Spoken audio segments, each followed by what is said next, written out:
Okay, we'll go ahead and get started. Again, my name is Craig Galbraith. I'm a professor here in Entrepreneurship and Technology Management. I recognize a few of the faces in here, but some of the folks probably haven't had my classes. I'll probably see you next semester in policy class, possibly. But anyway, this is a session a little bit different than the other entrepreneurship sessions because here we're going to be looking at something that's very unique. In my experience of working around a lot of entrepreneurial organizations, a lot of small businesses, having started a number of small businesses myself, I have to say that the field of media and particularly radio stations really have to be one of the most intensively competitive industries out there. So it's really kind of unique and fun to have a speaker here that can talk a little bit about that entrepreneurial perspective within a highly competitive and always changing industry. So again, I'll turn it over to our student host to introduce our guest speaker today. Good afternoon, everyone. It's my pleasure to introduce to you Mr. Curtis Wright. Curtis Wright is a lifelong entrepreneur and brings an abundance of experience to the new WMYT 106.7 FM, My Talker Radio. With over 17 years of broadcast success in southeastern North Carolina, Curtis is the creator and host of southeastern North Carolina's leading morning talk radio show for over 7 years, Curtis Wright on the Beat. Curtis Wright is an owner and the executive producer of My Talk Media TV and WMYT 106.7 FM, which is dedicated to providing the highest quality of conservative talk and spoken word broadcasting to the southeastern North Carolina area and beyond. Please help me in welcoming Mr. Curtis Wright.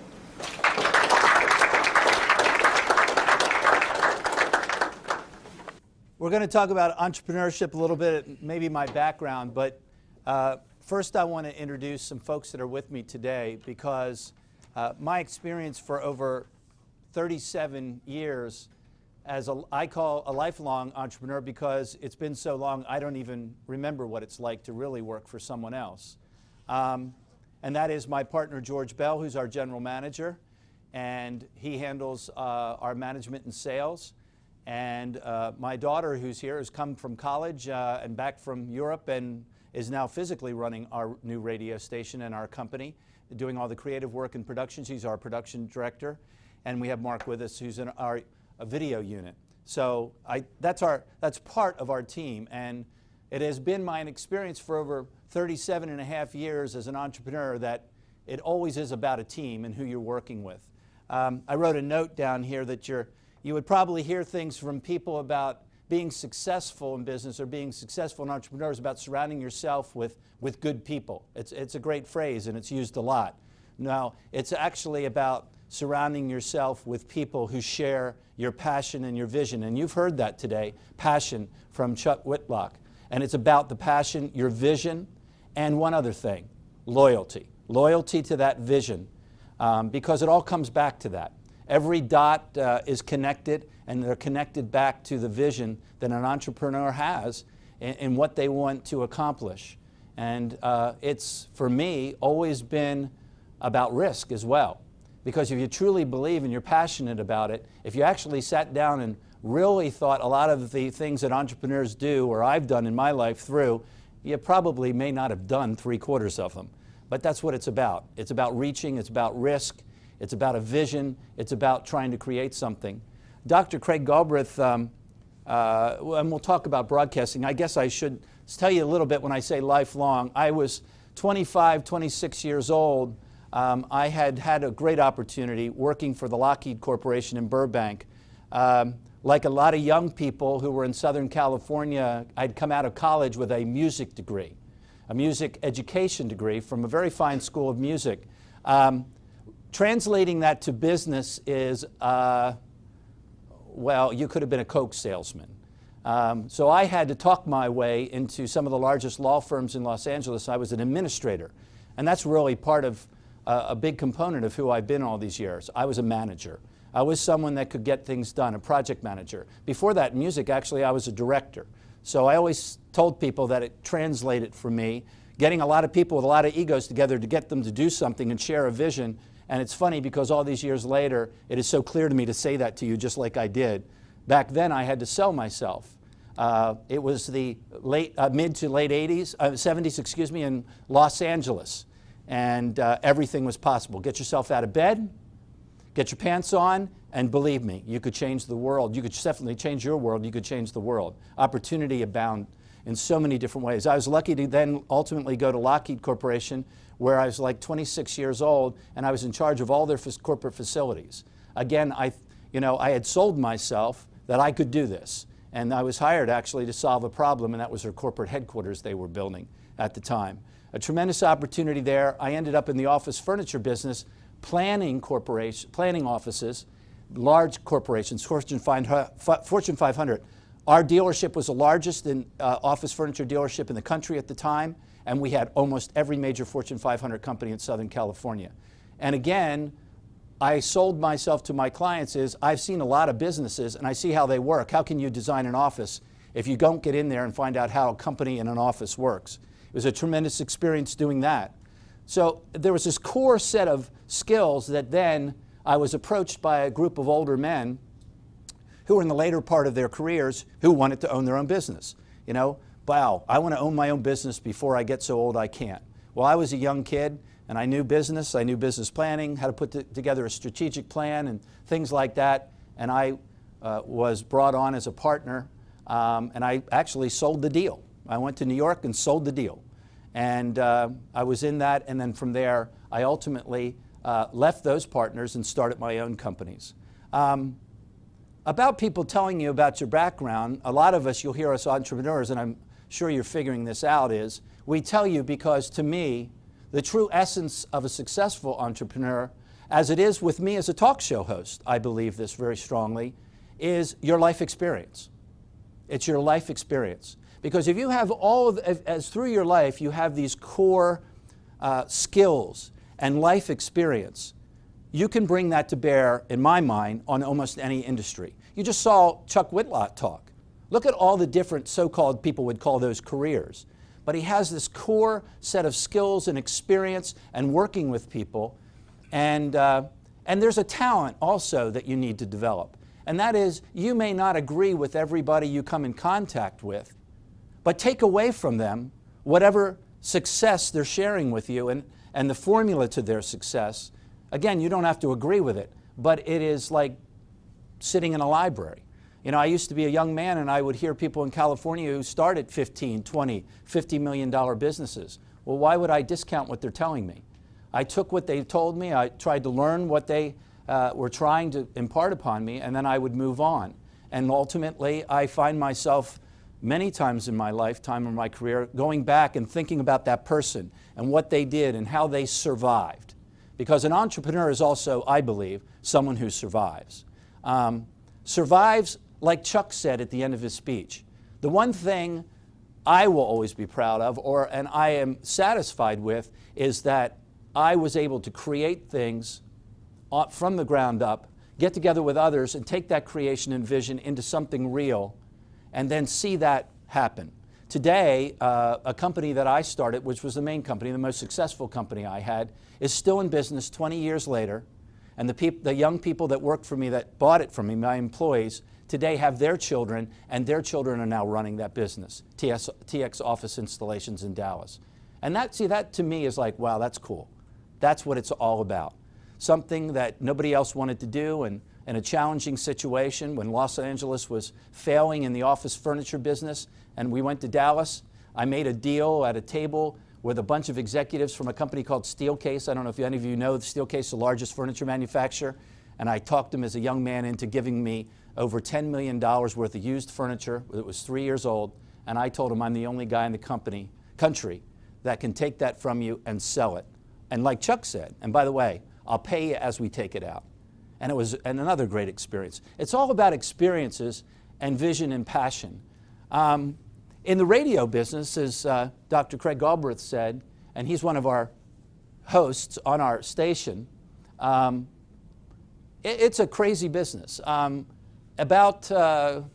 guess about 2 years ago now, 2.5 years ago, I was faced, after being in radio for 20 years as a commentator. In between, I had my own financial management company, and then all of a sudden I was talked into going into radio full-time. And again, I think it was my life experience that made me be able to be successful as a talk show host. And then I went through that company and went to a larger company, Cumulus, the second largest company there is. And of course, at Cumulus now, and in the radio business, you will see everything's being bought up. And small markets like Wilmington, or even small regions, I was broadcasting from here and Fayetteville, that's all going away. They want computers to take the place of people. I then went and there was something going on in the broadcast industry, and that was all the emerging technologies were starting to come actually as far as fruition actually being used. And I'm talking about internet, I'm talking about streaming, I'm talking about YouTube, I'm talking about social networking. I called it doing the Beck, Glenn Beck, where Glenn Beck took the only first person to take a risk with all of his money and all of his wealth to say, I'm leaving this traditional silo of TV or radio, and I'm going to create a content creation, a company of content creation that has multiple places that it distributes that content. And this is the future. It is not the future, it's actually here. And I said, I want to try that. And I met up with George and I said, George, I got this crazy idea and this is what I want to do. I want us because nobody in North Carolina or South Carolina is doing it. I didn't want to be a Glenn Beck or a Rush Limbaugh. I said, let's do it, because nobody in the smaller markets is doing it. They just won't do it. And so we started Talk Media TV. We did about an 8-9 month dress rehearsal, I say, on just doing internet with video, HD video, and then we purchased this radio station, WMYT, the radio signal. That's step 2. And now we're looking to try to make that next step through a strategic partnership to TV. So we will be broadcasting and posting on every type of multimedia there is, or any type of media site or communication site. And I should have, that word, see, it took too long to come out, communications. This industry is tremendously competitive. I don't have a problem with it, I guess, because as a young man, I was in music. I mean, what could be more competitive? They either like you or they don't, right? Then I was a young man with a music degree selling myself in business. Well, I had to get up every day and sell myself. Then I became a business owner, and every day you got to get up, and you can't go, and tell people you're going to like my product, you're going to like my services. You got to get up every day, and you got to go sell it. And some days, I remember being at Lockheed. One of the things is, my first big company that I was with, my company was Triad Installations, and we were doing all the major projects in LA, and I started to get frustrated because I would do, say, 2 or 3 buildings. I'm talking floors and floors and thousands of office space, and then the next time the next bid came up, we were bid out. And I was like, well, where's the relationship? So, and I started to really say, you got to stop being frustrated, because this is the world.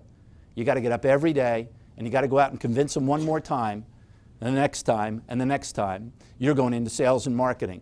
It's not what you did for me yesterday, it's what are you going to do for me today and tomorrow. And that's the way it is. I just enjoyed it. There's a lot of people that don't enjoy that. I find it exciting. And then to have a chance through my career to create things and then see that, come into fruition, people come together, and then that actually be taken to clients, and clients come to you and say, wow, I really like that, and I want that. That's something you can't read in a book and you can't express to people. I can't even express it to you here today. I remember in starting this company, I brought in somebody or met with somebody. I wanted to physically run all of our operations. Well, today's everything is completely automated in broadcasting. Well, not really. Okay, it's completely automated if you have the right people to run all the equipment. And I met, and it was a great idea. Let's do it. Person took a risk and came on board with us. And it was about 2 days later. And I get a phone call, and there's sobs and crying on the other end of the phone. Got to meet with you.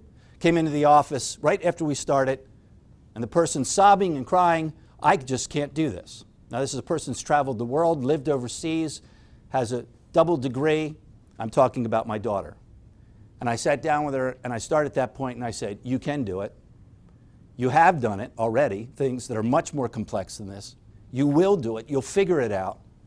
Okay? You just got to get yourself organized, as you always do, put your head down, go into the wind. And today, we don't make a move in our company without going to her. But, like I said, but I shouldn't say but that's the thing that's always excited me.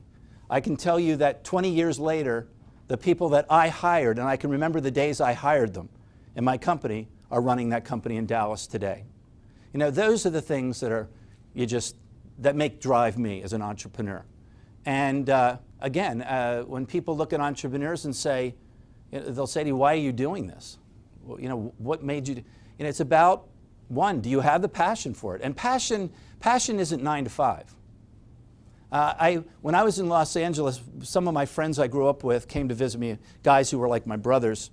And I remember walking down the street at the beach of Redondo Beach. And forgive me, I'm getting old, so I still think I'm 26 when I look in the mirror. But you might know this, but do you remember the old cell phones? They used to call them the brick phones. I used to carry one of those and 2 beepers. And everywhere I went, it was constantly going off. And my friend who I grew up with as a brother, he said to me, what are you doing? And I thought we were going to take the day off. I said, I can never take a day off. But I did it with a smile because that was my company. He worked for somebody else. That was my company.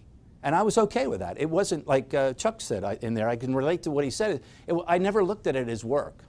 It's my passion. It's what I want to do. And working with other creative people. And you know, some people talk about business as not being creative. Successful people in business are extremely creative. They're people that get up every day and find a new idea because tomorrow's a new day. So, you know, entrepreneurship, and in broadcasting, again, coming back to what Craig said, not to be repetitive, it's changing. The broadcast industry believes that they can replace the human being. Broadcast and communication, connecting people, is all about people. And it's all about the person. It's not about computers. They're going to learn. I don't know how many of you, again, how much your history is. I lived in Los Angeles in the late 70s. People don't know this. Craig knows this. But when I lived in Los Angeles and I would go, I want to go visit the movie places. And I'm talking about a guy who had $300 in his pocket, and we used to go over and drive over. The movie studios were actually locked up. And they only opened when they had a production, because it was that bad. It was that bad. They needed painting, the trees weren't being trimmed, it was a mess. It was a mess. They had lost the creativity. They had taken the person and the human being, the creative part of it, out of their business. And they couldn't figure it out. Now, do any of you, if you can remember, what came after that? It's called the indies, the independents. They were entrepreneurs that said, I'm not getting out of this business. I love doing this business, film or create, or all the other things that go along with it, editing, you know, acting, whatever. And they said, we're not getting out of this business. And they went themselves and formed their own companies and came up with their own ideas and created extremely successful companies. And then it was 5, 6, 7 years later, the doors started opening up, and it wasn't the studios controlling everything. It was these people hiring the studios to use their facilities. That's entrepreneurship. Don't give up, don't walk away. There's still something there. There's just a different way to go about it. You know, and one more story about passion and risk, because you have to have it. If it ever equals work, I don't see how that can be entrepreneurship. I saw a wonderful documentary, and if you haven't seen it, it's a wonderful documentary. I talked about it on the air about Walt Disney. And Walt Disney is the essence of creation. He himself. He himself. He is the essence of entrepreneurship. He had a few things going, a few things in the formula, and that's why I started out where I started out. You know, when I went to my partner this time, I said, I got news for you, George. I do not want to do the books, and I do not want to do sales and marketing. I've done it, been there, done it. I need to do what I do, and I need you to do this. This is your thing. And I needed Megan to do her thing. And I need Mark and his video team to do their thing. And about Walt Disney, what I'm saying is, a lot of people don't know, there was his brother, Roy Disney. And he, like, if you've ever seen the movie Aviator, wasn't much different with the man who was behind Howard Hughes and the man, and 2 men actually, one on design and creativity and one in money, where he would come up with the ideas and he had the vision. And the same with Walt Disney. And he'd go to Roy and say, got to figure it out. And every step along the way, if you don't know, Walt Disney put every dime he had, every piece of property he owned on the line, every time. People don't know that. The night before Disneyland opened up, he slept in the apartment above the firehouse. He fell asleep because of the stress, because the next morning he would find out whether he'd lose his house and he'd lose his studio. He had already pledged his life insurance and his entire bank account. And the next morning, it was history. That's entrepreneurship. And that's where these great advances come in our society. And again, I've used Chuck's name a few times, but he just is so dead on. Because without entrepreneurs and without that passion, without that vision, okay, America, well, this country in particular, it doesn't go anywhere. You can't go to Washington, and you can't go to Raleigh, and you can't go to some book, and you can't go to some class. Without entrepreneurs then sitting down, whether it's a group of buddies or gals getting together. I just saw something last night. What an amazing idea. Andrea Tantaris. I don't know if you saw it on the 5, but some woman decided she loves baking cupcakes. She's putting like 300 ATMs in New York. Isn't it like 300 ATMs in New York City? And you go put a card in, and it opens up, and you pick your cupcake, and out comes a cupcake. And she's going to probably make millions. But who would have thought of that? That's entrepreneurship. And that's how this country in particular, that's our heritage. That's your heritage. That's who we are. And if there's one thing, the professor may tell you different. The one thing that makes America different is tell me I can't go over that mountain. Tell me I can't go through that desert, and tell me I can't go to the Pacific Ocean. Just tell me one more time. And by the way, when I was a young man, as an aside, I had gotten a big job. My first big job was in a big law firm, second largest law firm in Los Angeles. I was hired as an administrator. As usual, I had talked my way into the job. And down comes the senior partner. Now these people are millionaires, runs this major firm all over Southern California and Beverly Hills. And I'm like, man, I got this, this is great. I pulled this off.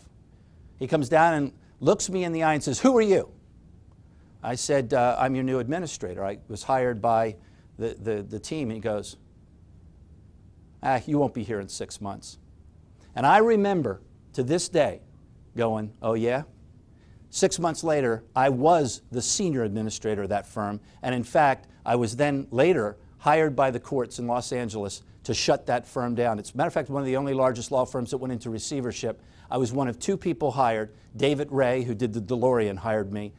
And I was still there, shutting down and breaking up that corporation long after those partners were gone. And I remember that not because of ego. I remember that because it was like, tell me one more time, I can't do it. Just tell me one more time. And that's what drove me.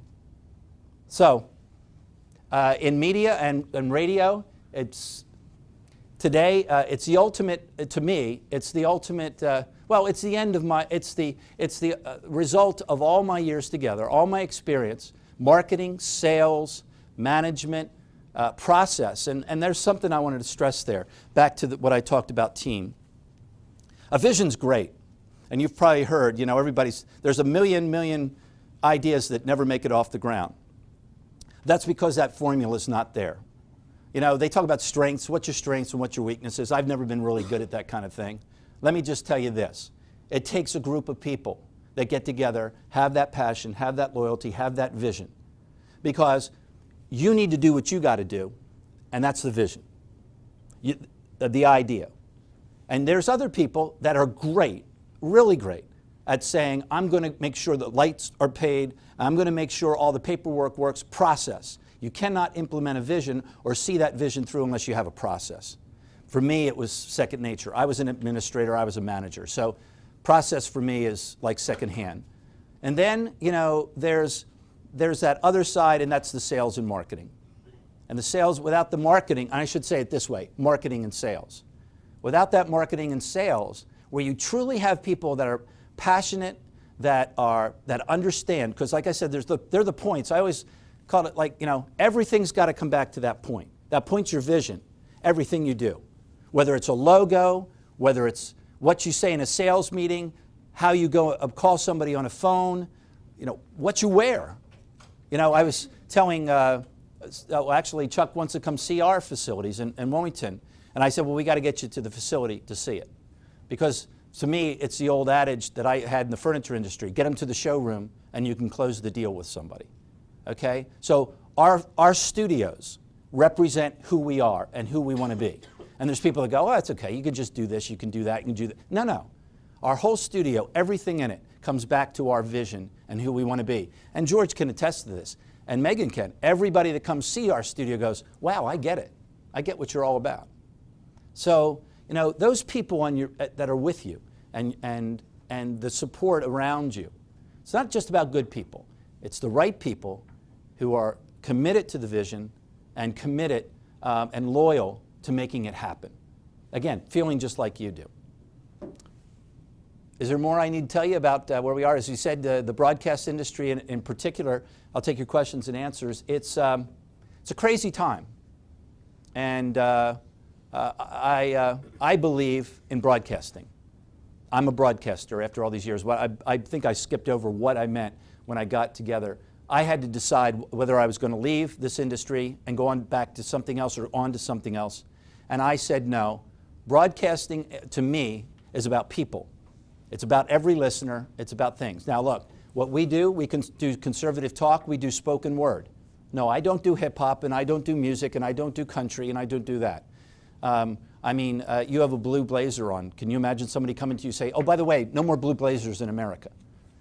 I do what I do, and we're passionate, and that's the reason we're in business. We were one of the only people that wanted to keep this format alive in southeastern North Carolina, and all the spoken word, what we call around it. Information talk radio, cars, legal, home improvement, economics and business development, things like that we do. So we're broadcasters.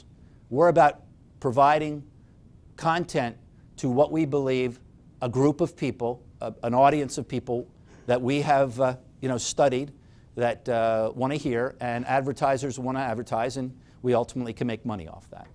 And we hopefully, as it all goes along, and incorporating, as you're seeing what we do, is we are now trying to use and exploit every technology that's out there, because that's the future.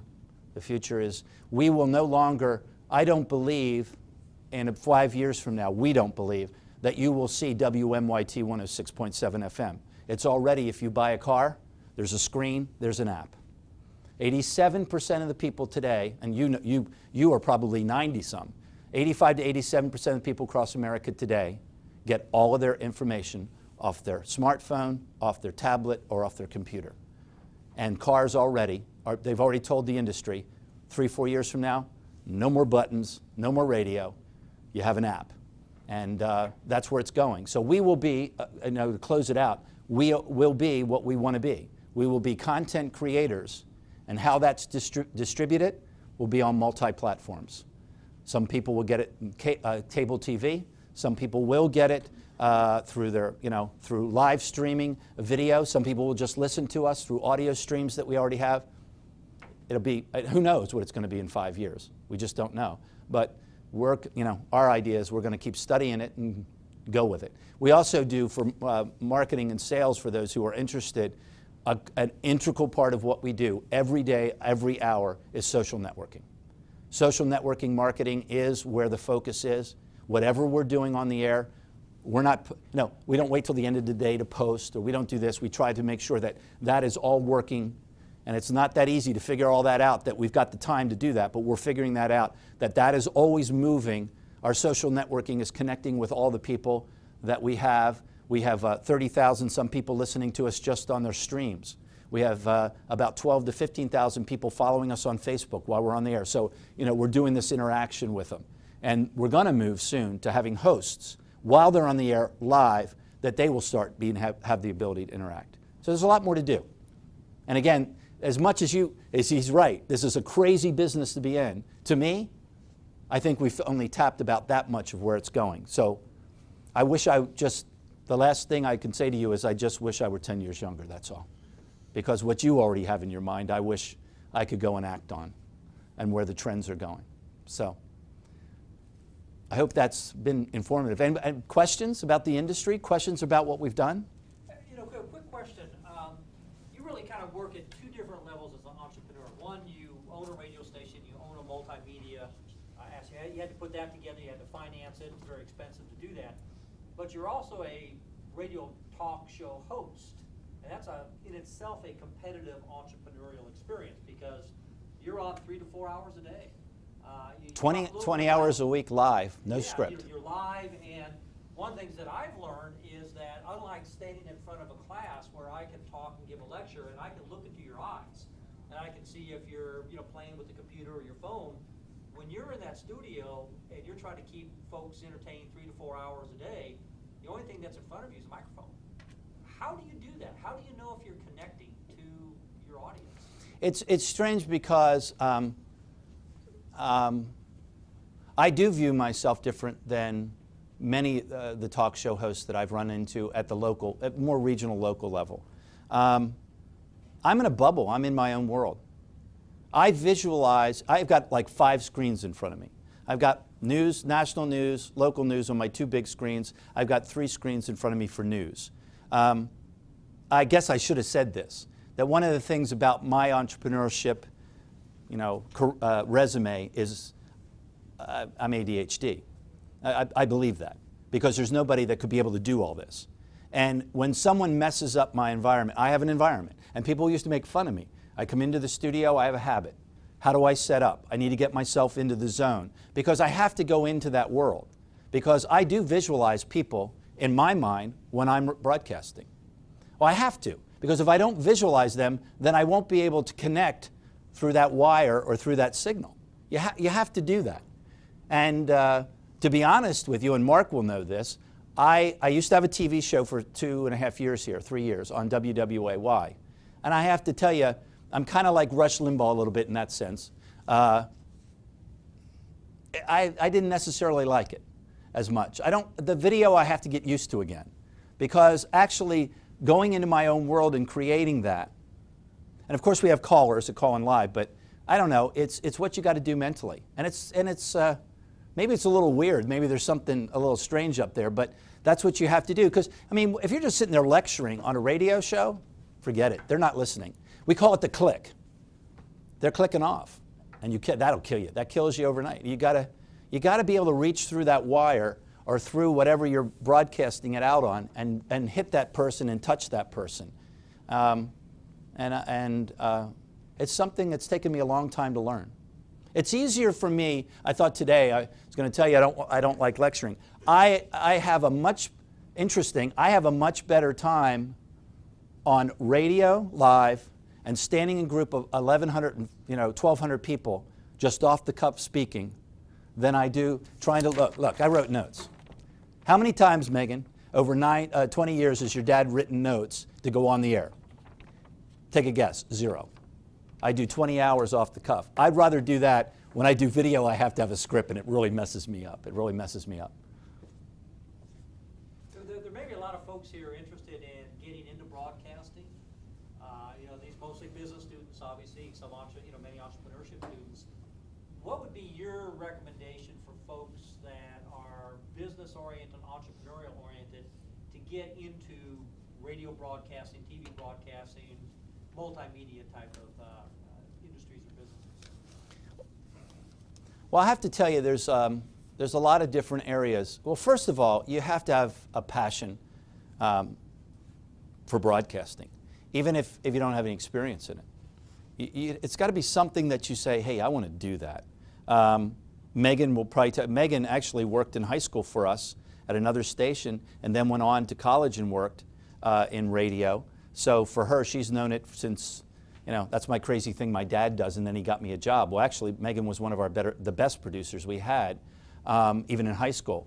Mark, I'm not going to speak for Mark, I wouldn't speak, but I'm going to speak for him. I've got to say that he's got to have a passion to do it, because breaking into broadcasting, you're in a region like this, if you're doing regional, and that's where you have to break in, you are not going to get paid very well.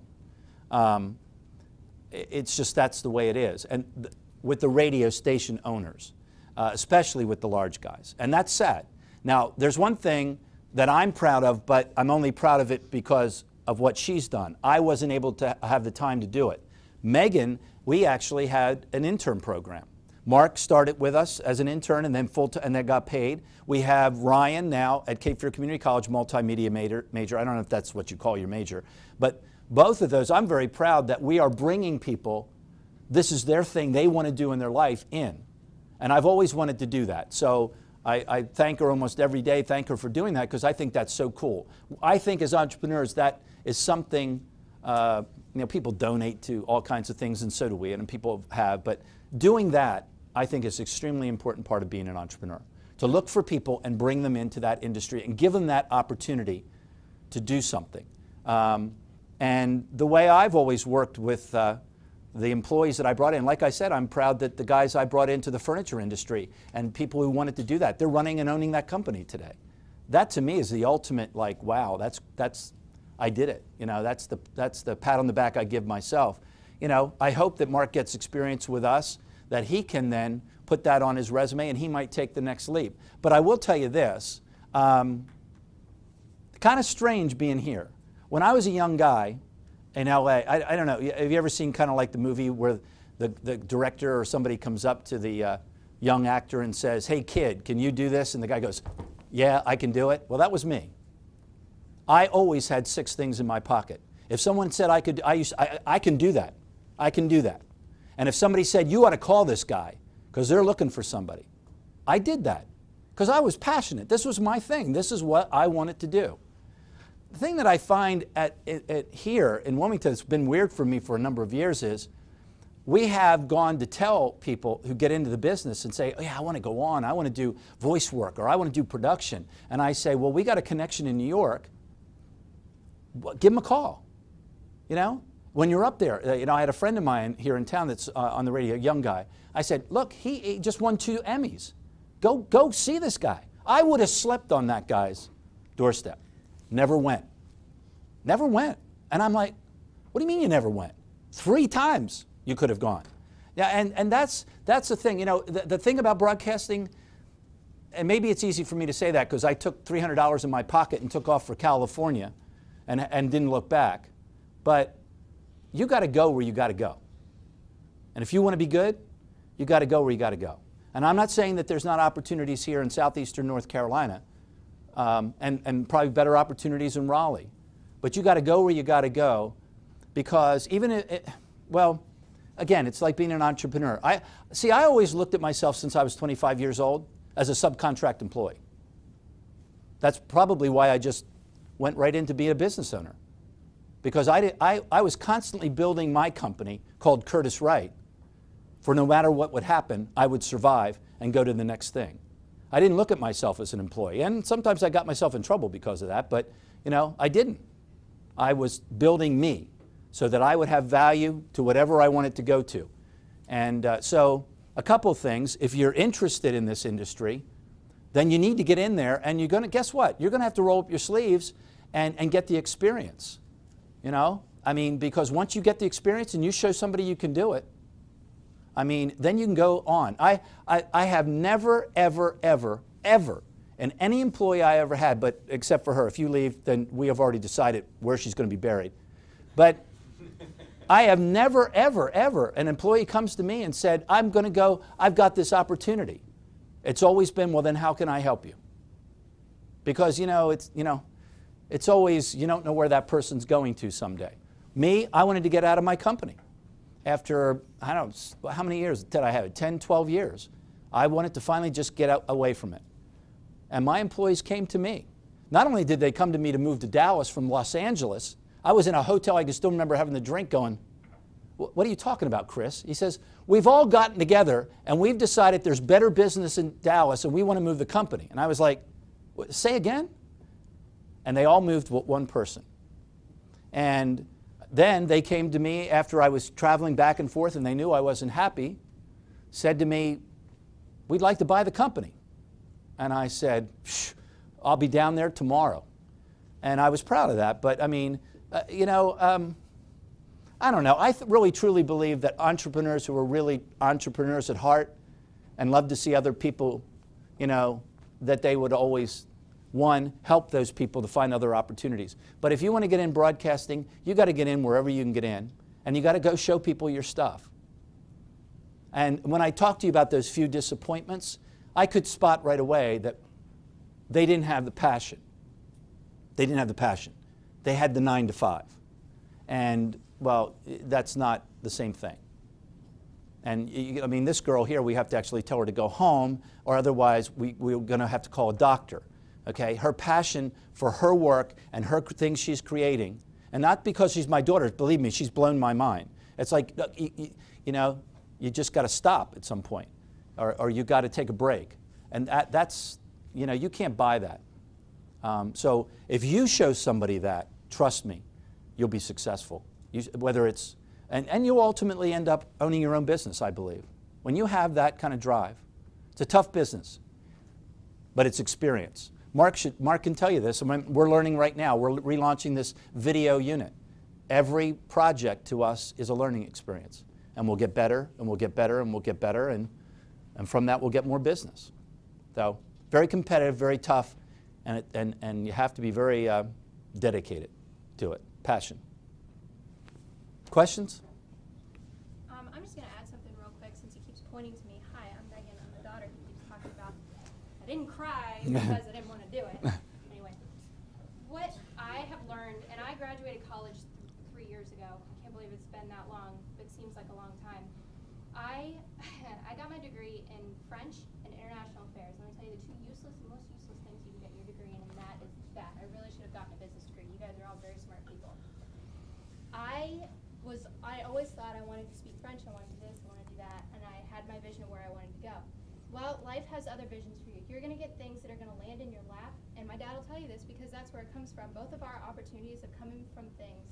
We got an amazing opportunity. Something landed in our lap, and we ran with it. I have gotten this opportunity for broadcast, and it landed in my lap. Luckily, my dad was able to bring me into his company. I was at a job where I thought I was going to have the opportunity to do what I wanted to do with my degree, but this was a much better opportunity. It landed in my lap, I took it and I ran with it, and I made it mine. I'm making this opportunity something I can use later if I don't stay. So And you know that all those sayings, I've not really been good in business with sayings and remember them, but it is truly, like I said, every experience. You see, you have to have the vision for where you want to go and what you want to create. And so what have I told you? I started out as an administrator. Well, first of all, I spent most of my, up until I was 25, in the music business. I started when I was in 6th grade. And then I went to music school. I taught in college and stuff while I was going to college. Okay? Then I went into business at a legal administrator. Then I was the head of facilities for Lockheed Buildings, and building buildings and designing office interior. And then into the office furniture business, because that business was changing. And that's a perfect example right there. They were no longer selling offices and, desks and chairs. They were selling cubicles. Well, when you've got 4,000 employees, okay, it's not 4,000 desks.